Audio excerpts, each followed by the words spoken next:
ನಮಸ್ಕಾರ.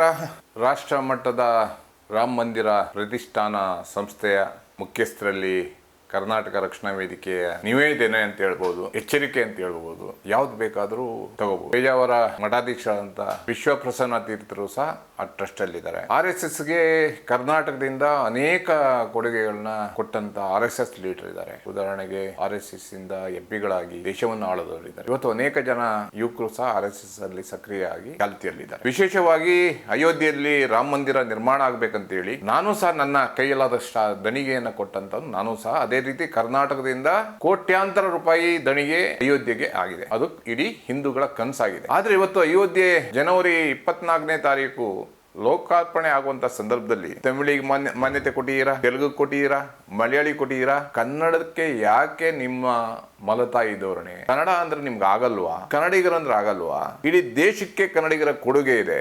ಎಲ್ಲ ಕಡೆ ಹೋಗುವ ನಾಮಫಲಕಗಳಲ್ಲಿ ಕನ್ನಡ ಕಡ್ಡಾಯವಾಗಿ ಇರಲೇಬೇಕು.